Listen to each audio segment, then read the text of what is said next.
Welcome to the intersection of technology, cybersecurity, and society. Welcome to ITSP Magazine. You're listening to a new The Hacker Factory podcast with hacker maker Phillip Wylie. You're about to discover what the role of a professional hacker entails, the different specializations it holds, and what it takes to learn and become one. Enjoy the conversation as Phillip and guests unveil the secrets of professional hacking, a mysterious, intriguing, and often misunderstood occupation. Knowledge is power, now more than ever.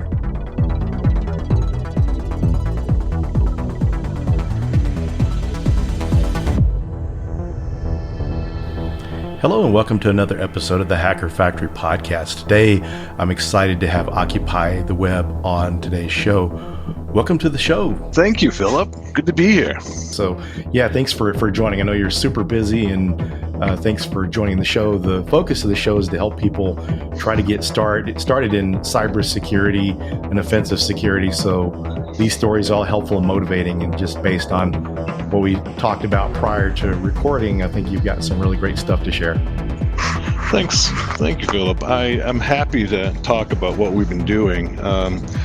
As you know, I run the hacking school website, Hackers Arise. I've also been war against Russia. That's part of the reason why I need to remain anonymous.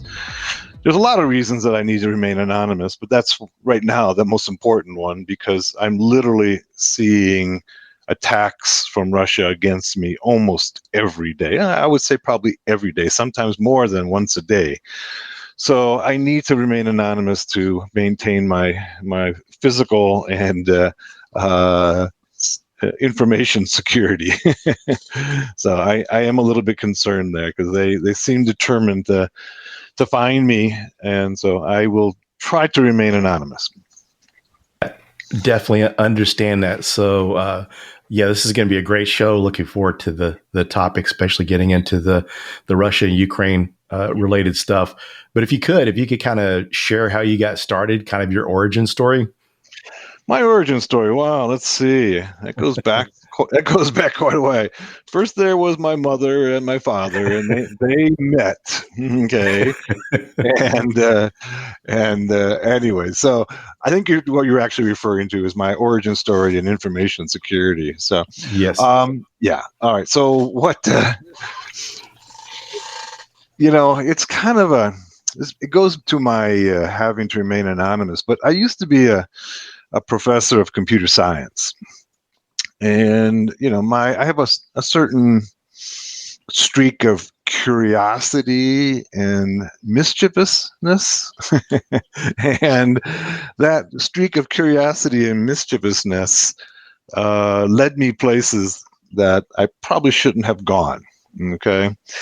And as a result, I ended up with some legal trouble. I actually did spend some time behind bars. I haven't revealed that to many people. When I came out, I was offered opportunities to work with the U.S. military and the intelligence community. And I was very thankful for that, because at the time I was without work. And I didn't have a job, and I lost my job. Didn't have much money left, and so I was offered an opportunity to work with them. I started training them, and it became really clear to me that information security, cybersecurity, cyber warfare, those areas are probably the most important IT areas, okay, if not the most important areas in the world, in the whole spectrum, okay?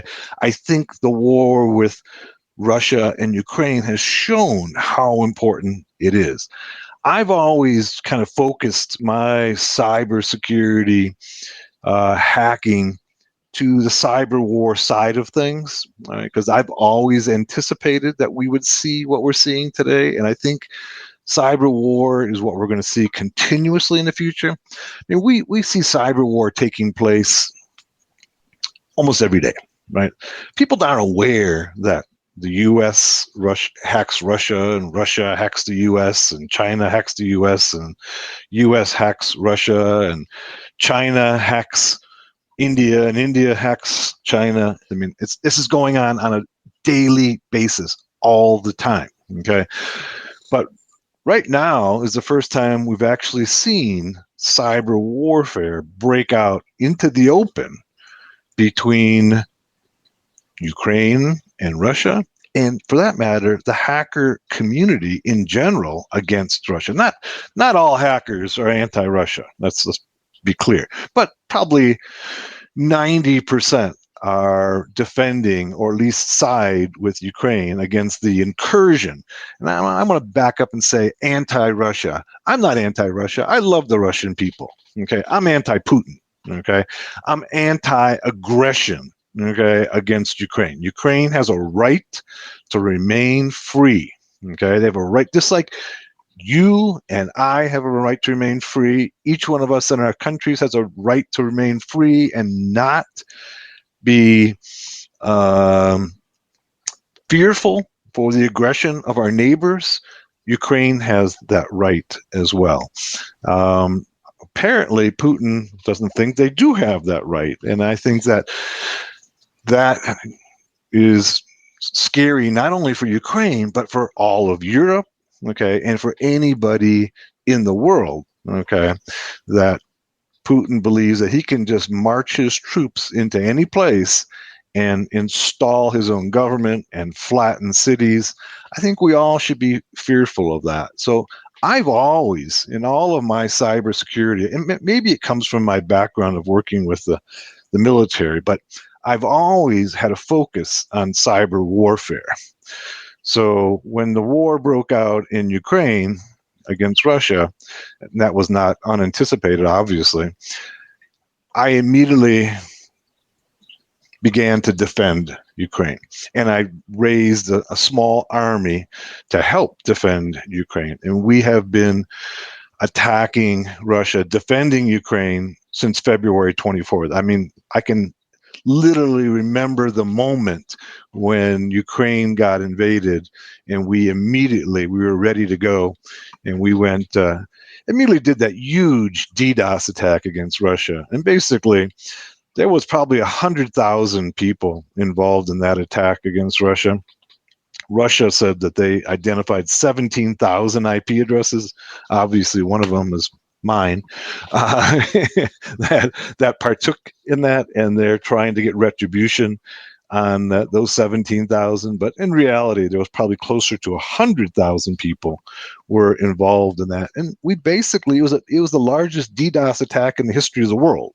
Okay, we basically shut down Russia's internet access, or at least let's put it this way, the government and major companies' internet access for about 5 weeks, I think is what it ended up going. We shut down the stock exchange. We shut down all the major government sites, the military sites. And eventually Russia responded, as you know, it's not that hard to block a DDoS attack if you expect it, right? And they did. And so now it's a lot harder to DDoS the Russian sites. But we gave them a taste of what we are capable of doing when we all work in concert. Very interesting. And it's kind of interesting too, that the Ukraine, kind of reached out to the world asking for assistance, because I would think typically these kind of things are just kind of going on in the background and people really not hearing about it. But this is like the first time I can really recall that a country has asked for the help of the hacker community to come help defend them.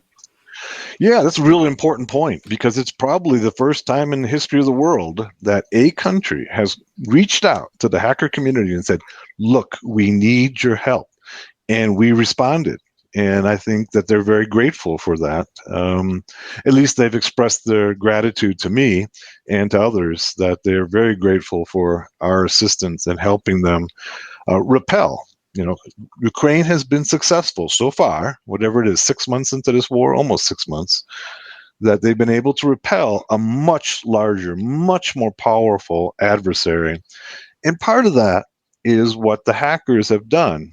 Okay, not only the hackers inside of Ukraine, which there's some really good hackers inside Ukraine. Okay, so those guys are doing a really, really good job, and they need to be applauded. But they've also, a lot of us on the outside have been assisting them both with training and with materials and literally virtual attacks against the Russian infrastructure.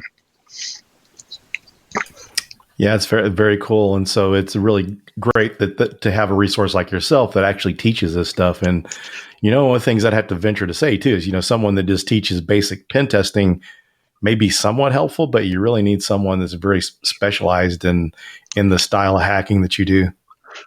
Thank you. Yeah, I think what we've done, is that at this point, we're really focused upon the economic and industrial infrastructure of Russia. Okay, and so that's initially we did this huge DDoS attack against Russia, and that's you could get 100,000 people involved in that. But when you start talking about attacking the industrial infrastructure, that's a much more selective group of people. And we have several teams inside of Ukraine who are conducting that, and several people on the outside. Okay, it's a very specialized field of being able to attack these what are called SCADA ICS systems. These are the systems that run the entire economic industrial infrastructure of the world. They're little computers inside of every plant, every facility that, for instance, the very simplest, they'll open and close doors, lock them, run the machinery, run the robots that are making the cars, that are opening the valves, that are sensing the pressure. These are what are called programmable logic controllers. They're manufactured by a number of companies. There's probably 100 companies that manufacture them, at least 100, and they're all over the world. The biggest ones are Schneider Electric and Siemens and a few others. But this is not TCP/IP. These are specialized protocols that these systems use, and attacking them is requires a specialty knowledge. This is a plug. I have my SCADA ICS hacking course coming in September. I do like once a year to have it available. I think it's 19th to the 23rd. It's a 5-day class, and it's just going to focus upon attacking and defending, SCADA ICS systems. So if your job is to defend these systems, or you want to know how to defend these systems, because it's really quite different than defending a TCP/IP based traditional IT system, right? These protocols are entirely different. The systems are different. So what you know about defending an Ethernet TCP/IP based system is not really going to apply to these systems. And I think people have largely ignored these systems. Okay, they've largely ignored them I can pretty much, a few years ago, I could walk into just about any SCADA ICS system, just a few years ago, and I did. But with time, things have gotten more secure, but they're still far from secure. It's still relatively easy to break into these systems, or in some cases, you don't have to break into them. Think of, say, a chemical processing plant, right? A chemical processing plant or a refinery are very fine-tuned operations, right? Everything has to happen on a very strict and carefully planned schedule, right? If one valve doesn't open at the right time, or the temperature sensor is off by a few degrees, the whole plant can blow up, right? So imagine, and this has happened, this obviously has happened, is that if a valve doesn't open on time to release some pressure builds up in a boiler or a distillery, and the pressure gets too great, the thing blows up. All right. This has happened outside of the cyber war world. It is now happening inside of Russia. Okay. And part of it is simply what's happening is that there are random inputs being sent into the Russian systems, okay, random. Okay. To attack one of these systems and take control of it sometimes takes months or years to be able to do your research to be able to properly attack them. It depends upon the facility. But many of them are simply susceptible to random inputs, okay? Random inputs of an opening and closing of a valve, okay? A random input into at what temperature should I open and close the valve. Many of these systems, I'd say half of them, are susceptible to random inputs, that you can send inputs into them. You don't know what those inputs are going to do. But remember, these are really, really finely tuned systems. If even one register has the wrong value in it, one register inside these systems might hold the value of the temperature or the pressure where the valve needs to open. So if you can change the value in that register, then the system doesn't operate the way it's supposed to.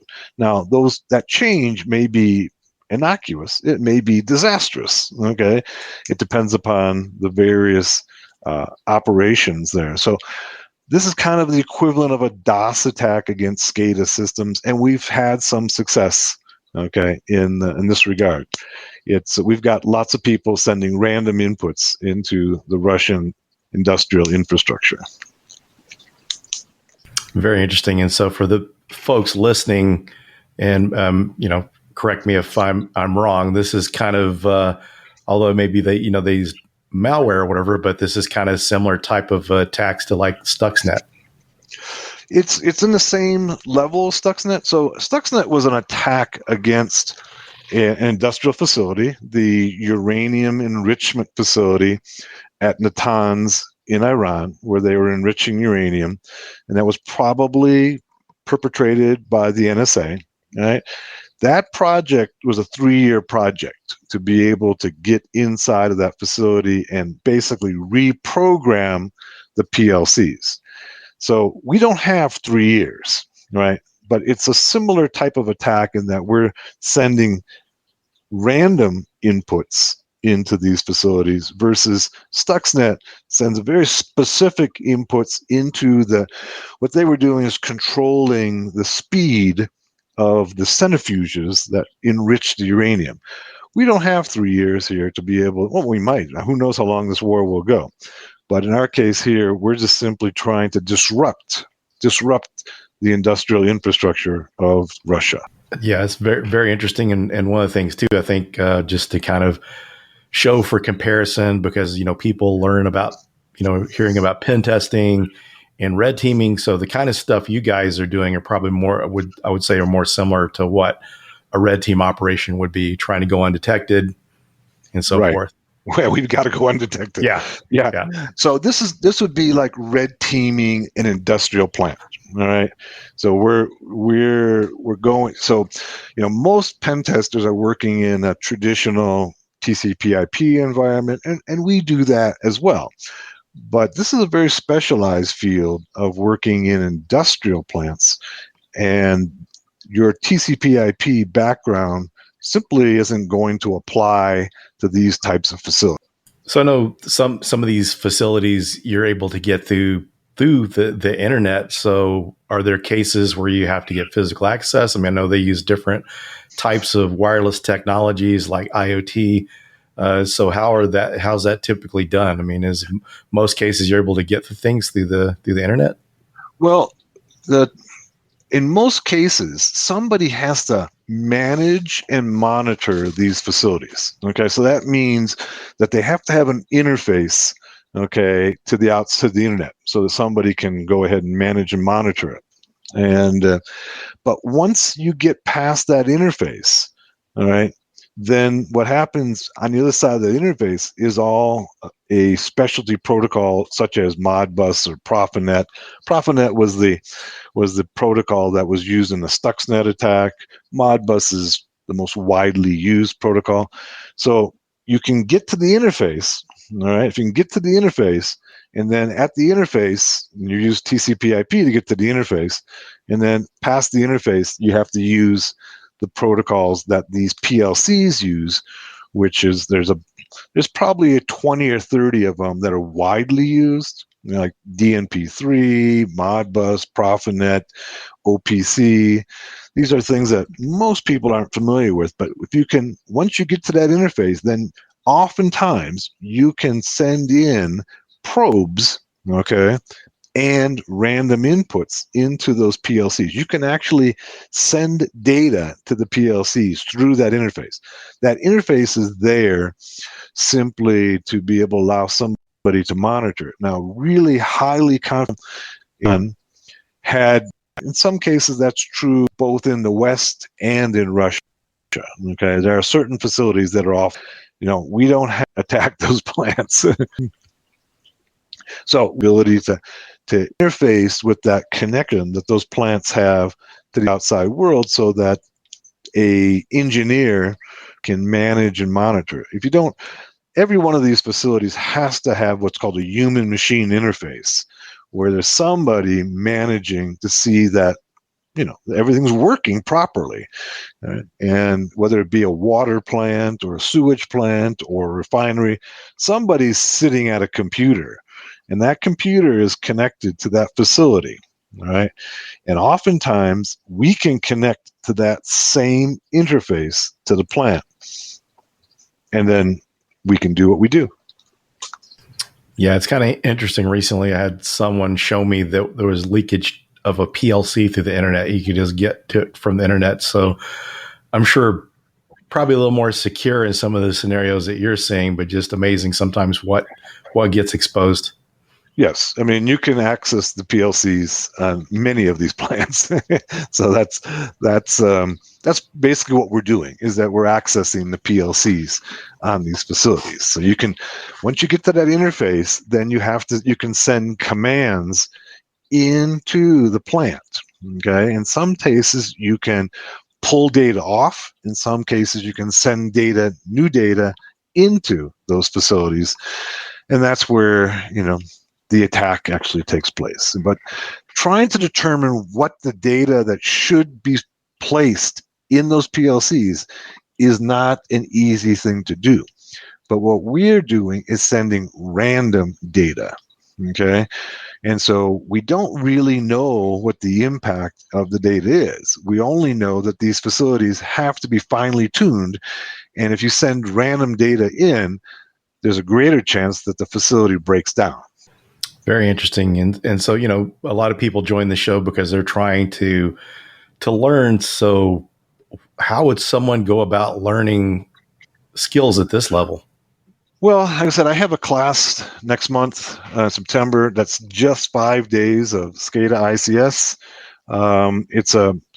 It kind of introduces people to what's going on in this area, the protocols, how these things work, how do PLCs work. That's what we do in this class. We have PLC simulators, what have you, that we work with. I also have a lot of tutorials on Hackers Arise on SCADA hacking and security.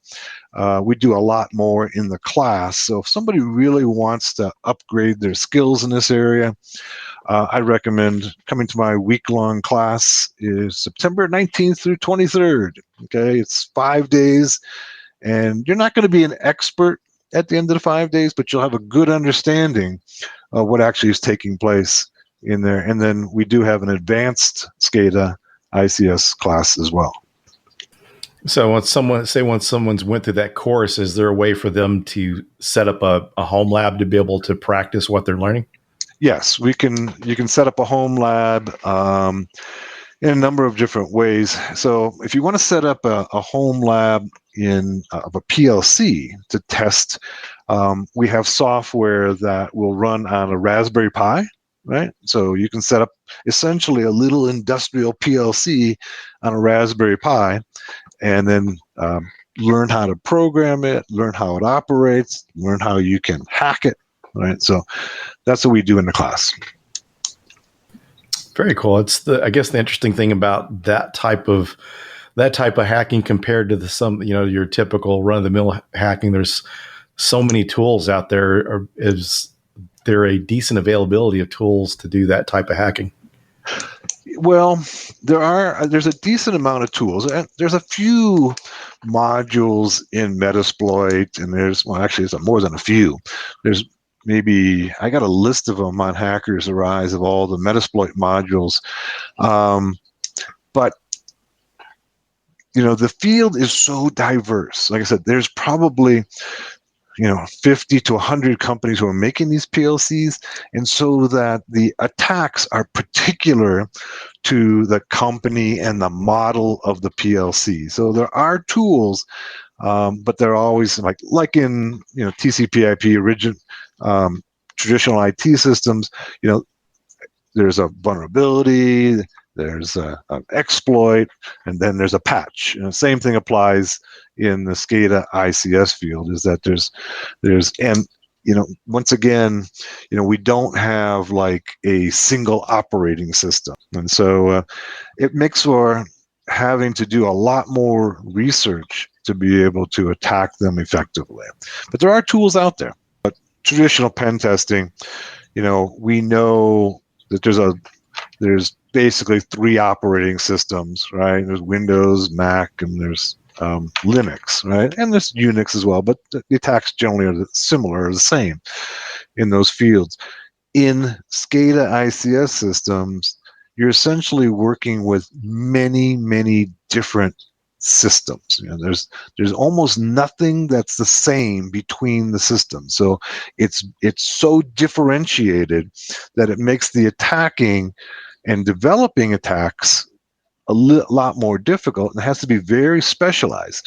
Now, from a hacker pen tester perspective, the truth of the matter is that there's not anywhere near the security in this field that there is in our TCP/IP systems. Okay, I would put the SCADA ICS systems in terms of their security. They're about 10 years behind. Okay, our other systems. Okay, they still have things like passwords that are leaking out from their applications, right?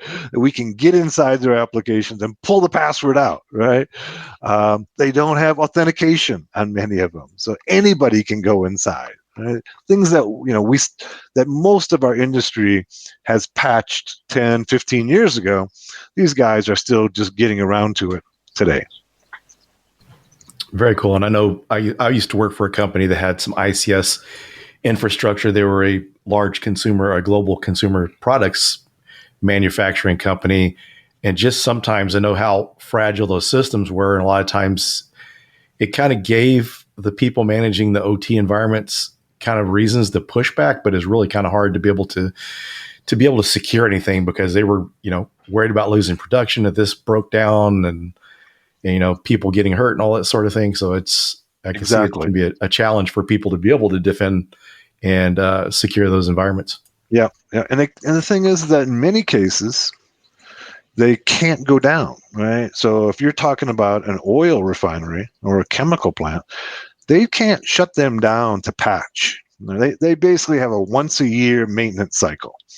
So if there's a new vulnerability that comes out today, right, they can't patch it until the next maintenance cycle, which might be a year from now, right? They shut the plant down, do all the maintenance. So there's a big lag between patches and between vulnerabilities and patches, which opens them up for makes them pretty insecure, right? So generally in our environment, in general IT environment, when a patch comes out, people are generally pretty good about going ahead and patching the system, right? Some people will patch immediately, some people will patch in a week or a month or what have you.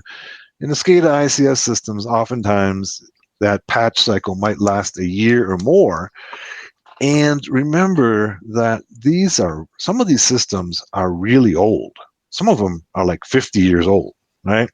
And so they've got 50-year-old software in them, right? Because they've never updated the software over this time. And so they have all the vulnerabilities that have accumulated over those last 50 years. And some of those systems are no longer being are no longer still within the patch cycle. They're not even being supported by the manufacturer any longer. And sometimes I've worked with companies like who do some major facilities like hydro dams and that type of thing, where they don't bring those systems online because they know that they can't secure them. Right? They know that there's nothing they can do to make them secure. So they simply have to have 24/7 somebody on site maintaining it. They have no TCP/IP connection. And so that's probably, I mean, that's obviously the most secure way of being able to keep these systems safe, but that's not very practical in most cases. So most of these plants have some human machine interface remotely, and that means they've got to have a port open where attackers can exploit. Very interesting. So I wonder if just kind of going back to years ago in IT, where IBM would be maintaining someone's mainframe, and they'd have some kind of modem or other kind of back way in to be able to get in and do maintenance. Does much of that go on in ICS infrastructures? Yes, it does. As a matter of fact, we've had many vulnerabilities that are exactly that, where there's a developer portal, right, where they've left in a portal where the developer can get in and do maintenance. And one of the things that we do is look for those, and you can find them on some of these older systems that nobody has, and nobody's paid that much attention to their security over. This is a good example of security by obscurity, right? Who knows what's going on in the SCADA ICS world? People haven't really paid any attention to it, right? And so we have systems. I have a tutorial on Hackers Arise that I did. It was a tutorial that I did 6 years ago, where I basically walked into a facility. I mean, I basically took it over, got root access on it, and it was so simple. It was so incredibly simple. And why? Because nobody was paying attention to security. They just simply installed the system, and I was able to basically SSH and escalate privileges in it with very little skills and take control of the whole facility. Now, that patch has now gone out. That was actually a Schneider Electric system. I did it. I put it up online. Schneider got very angry at me. But the truth of the matter is that they knew that was there. They knew that vulnerability was there, and they only patched it when I went ahead and showed the world how easy it was to take over their systems. They had been surviving on security by obscurity, and once somebody put it in their face that they had an incredibly easy exploit on their systems that just about anybody could exploit, they finally went ahead and patched that system. So now I still find some of them out there that still can be exploited with that. But people haven't patched it. They've got that system and they haven't patched it, but most of them are patched now. Very interesting. And I guess one of the things too for them. So this is an industry that's really, I think we lost the connection there. No, can you hear me? Yeah, okay, you got it? Yeah. Okay, good. Yep. Yeah. What I'm saying is that this is one of the things where they've really benefited by security by obscurity, because hackers have been focusing their attention on these TCP/IP based systems, Windows, Linux systems, and they haven't focused on these SCADA systems. And the industry has been able to survive with very little security because the same tools that you're using on traditional systems won't work systems. It's a whole different world. It's a whole different environment to work on. So the hackers haven't exploited these systems, but that's changing now. Yeah, and I'm sure too over the years it's been kind of, lack of knowledge, because I don't know how long SANS has been offering ICS security courses, which I don't think it's been a long time. So you just kind of look at the industry as far as IT, how they've been doing security for years, and it's been acceptable to not secure ICS and SCADA environments, and that's kind of become more of a new thing, but I can just imagine the awareness of it is probably has prevented more people from getting into it. I think that's true. I mean, Sands has been doing a course for a few years, and I've been doing a course for, I don't know, 4 or 5 years. I think the first one I did was 2016, so 6 years now. This will be the 6th year.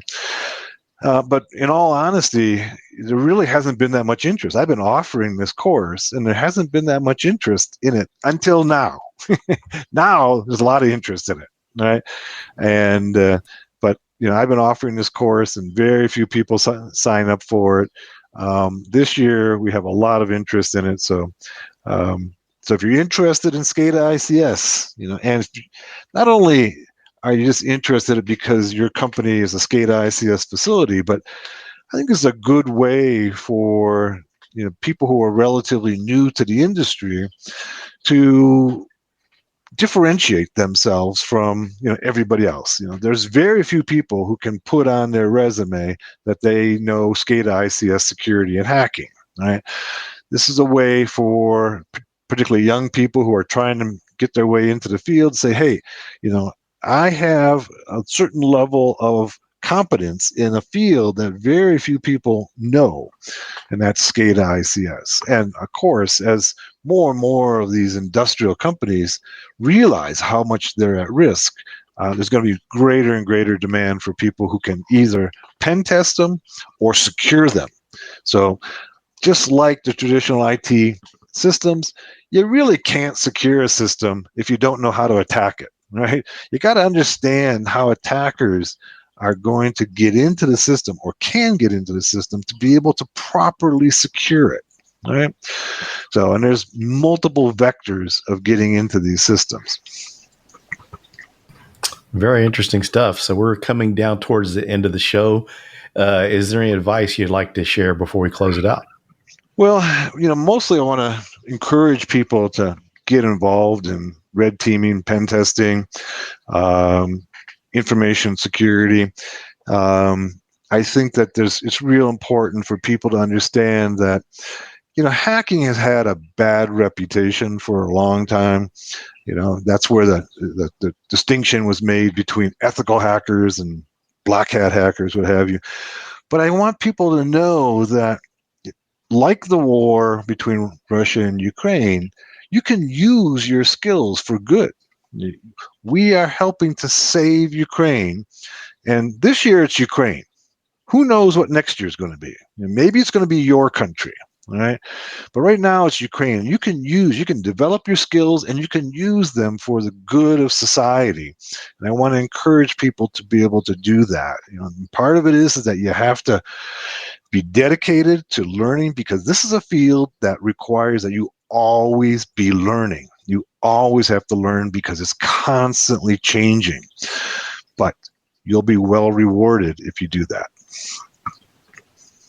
Very, very good. I really enjoyed this episode, and I really appreciate you taking time out of your busy schedule to join us. I'm sure that this is going to pique the interest of a lot of people, and more than just people trying to get into the industry, but folks that have no idea about cyber war and ICS and SCADA environments.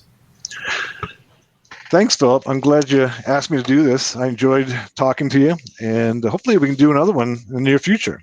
Yeah, that'd be great. I mean, I know that you've got a lot more to share. We just kind of touched on a part of it, but like I said, you've been someone has been on my radar and of interest for quite a while. Just part of it is maybe the mystery of the being anonymous, and combined with seeing the type of courses and stuff you offered, it just kind of, I got the feeling it's just kind of way beyond your typical ethical hacking class.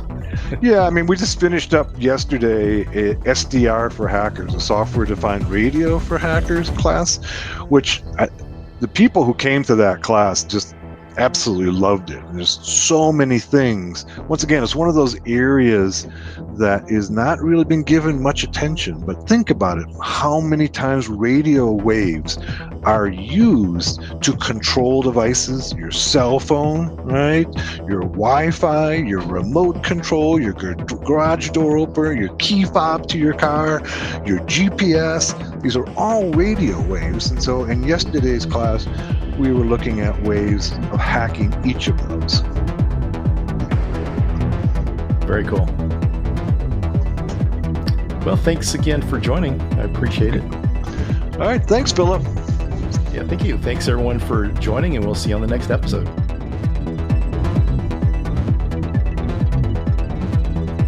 We hope you enjoyed this episode of the Hacker Factory podcast with Phillip Wylie. If you learned something new and this podcast made you think, then share itspmagazine.com with your friends, family, and colleagues. If you represent a company and wish to associate your brand with our conversations, sponsor one or more of our podcast channels. We hope you will come back for more stories and follow us on our journey. You can always find us at the intersection of technology, cybersecurity, and society.